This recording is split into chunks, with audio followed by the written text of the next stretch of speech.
Trump marches forward during his first 100 days in office. There are concerns for those who are in the renewable energy industry. Hence, how should one prepare for the so-called Trump effect? Joining us to discuss this is Mr. Rob Gramlich, founder and president of Grid Strategies, a DC-based power sector consulting firm. I should also make mention he also served on the advisory committees for the U.S. Department of Energy.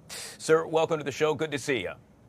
Yeah, good to be back. So let's talk about this. For folks that really need to be brought up to speed, can you tell us exactly what the president's stance is with regard to renewable energy? Well, there are certainly a lot of, sort of attacks in speeches and policy statements, and it's not clear what's specifically going to turn into policies with legislation on tax credits or permits and things like that. The fear, of course, is that permits for infrastructure will not be forthcoming. And of course, a lot of utilities around the country are relying on renewable energy as sort of the first thing they can do to provide power to people with growing demand right now. Not only that, but we also know that the president, in essence, has have a number of executive orders on energy production, electricity, and energy prices. This obviously concerning the everyday American. Would you agree?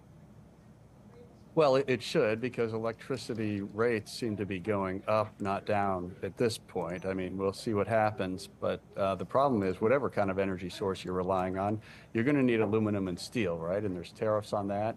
You're also going to need people at agencies to permit infrastructure, but the infrastructure developers I know are calling up the agencies, and their phone calls are not getting returned.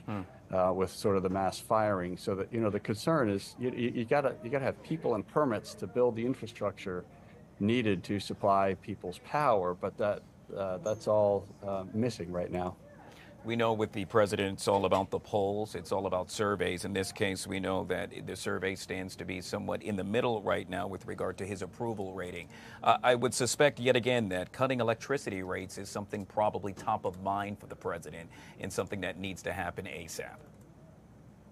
Well, it should, but yeah, again, you need permits and people, and you also need to know the rules. If they throw out 50 years of National Environmental Policy Act rules, you need to have something there to replace them with, because people in the business of energy energy supply to consumers, they don't know what the rules are, and they can't get permits right now. So things better get sorted out pretty quickly here, or else prices are going to keep going up for electricity.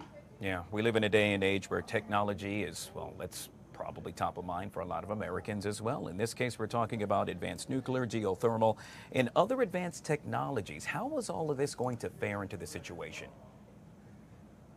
Well, sure, we're seeing exciting developments with advanced geothermal, like a lot of places around the country where you never thought you could do geothermal power, just wherever there's hot rocks under the surface. So we could see that. Advanced nuclear seems to be coming along. Big questions about the cost of that, and what are the cost overruns going to look like. Transmission lines are providing great potential. They take a while. But you need to clarify the rules to get those built too. So a lot of really good options in the 3 to 8 year time frame, but also the power crunch is kind of right now. So getting anything on the grid that can help us with our power right now is going to be very helpful. And I'm so glad you touched on that, meaning the grid itself. We're talking about the transmission grid, which can help all technologies and hold down the rates as well. So with that being said, yet again, in layman's terms, how will that be supported? How can one understand that better? Well, most people don't really follow what happens past the electric socket on your wall, but if you follow that copper line out through your neighborhood and up onto the big lines that you see on the roads and highways around where you live, those power lines are what you need to get the power to you. And there's so much growing demand from our cars and our heating that are now using electricity because it's just extremely efficient and clean.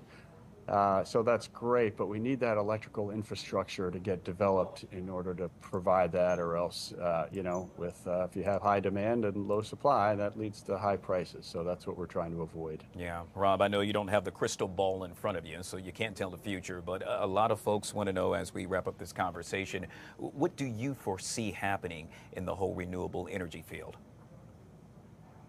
A lot of question marks right now. I mean, the economic fundamentals are very strong. Wind and solar are very cheap. Batteries are now very cheap for storage. So I guess I'm optimistic that just the fundamental economics are strong enough to carry them through, and we'll keep growing renewable energy, as not as the only thing, but as a part of a diverse supply. But we can't have federal policies or interventions that take renewable energy or any other energy option off the table. We can't be taking off options when we need all the supply we can get. Very good. Yet again, Mr. Rob Gramlich, founder and president of Grid Strategies. For the record, Rob, I'm happy to be one of the guys that really didn't know what happens when you plug into the, let's say, the electrical socket. You're not alone. Well, thank you. Always good to see you, sir. Make it a great day. Same. You too. All right, guys.